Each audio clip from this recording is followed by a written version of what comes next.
Indian temple is not a place of worship or prayer. Are you aware of this? It is not a place of worship or prayer. Today, because you don't know what else to do, you're going and doing things that everybody else is doing everywhere.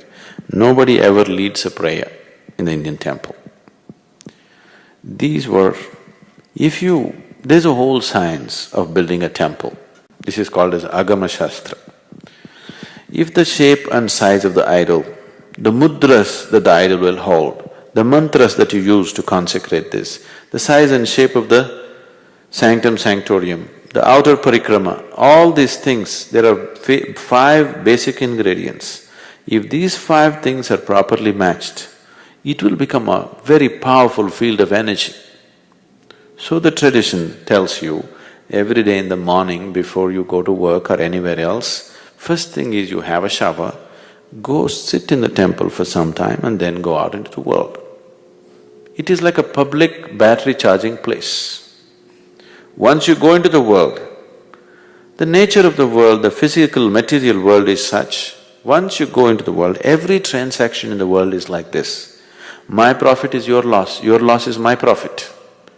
If you are not in a certain way, there is a possibility of friction in every single transaction in your life. Isn't it so? Yes?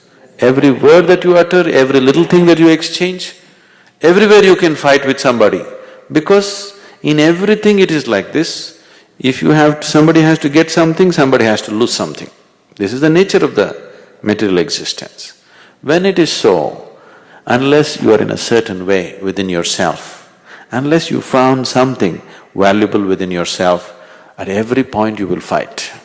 See, people are driving on the streets, they're all on the edge, smallest thing, they're willing to pounce upon each other. Isn't it so? You don't own the road, just if you go into his lane or he comes into your lane, something happens.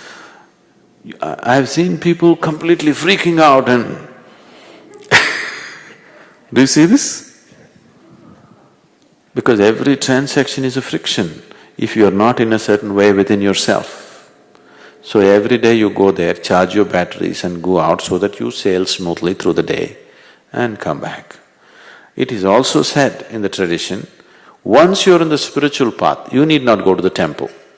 Are you aware of this? Once you're in the spiritual path, you need not go to the temple, because now you have self-charging methods. You're charging your own batteries. You don't need to go to the public charging place. So the Indian temple was never a place of worship or prayer. Even now it is not so, though people are slowly trying to make it like a church where they go and pray and ask for this and that. Otherwise, in the tradition they told you, you have to sit there for some time. At least in South India it's still alive. I think in North it's generally dead. People who come from South India are aware they must sit in the temple for some time. But now they're just touching their bottom to the floor and going away. You can… there are live temples which are very, very powerful.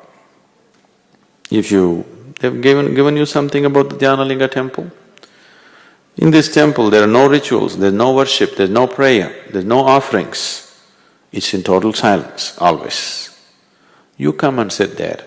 Somebody who does not know anything about meditation, you come and sit there, without a single instruction, he will become meditative. The very energy is like that. If you're a little sensitive, it'll shake you from the root of your spine. It is so powerful, the impact that it has on you is so big. All the temples were built like that, but for different purposes, some for well-being, some for physical well-being, mental well-being, material well-being. Like this, they built various types of temple. There's a whole science behind it. Unfortunately, not knowing how to maintain it, we have killed lots of temples. We've killed them. And today you're building temples just like shopping complexes, probably for the same purpose, or it's like a social place. Temple has become more like a club.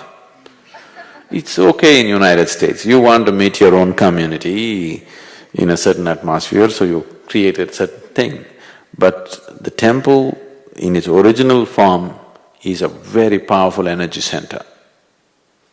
It is like a big induction for people to get inducted into a completely different dimension of life. Oh, that should not go. That should be there in the world, it's very, very important. But the science of it has been generally lost. It is just being done ritualistically, not knowing the intricacies of what it involves.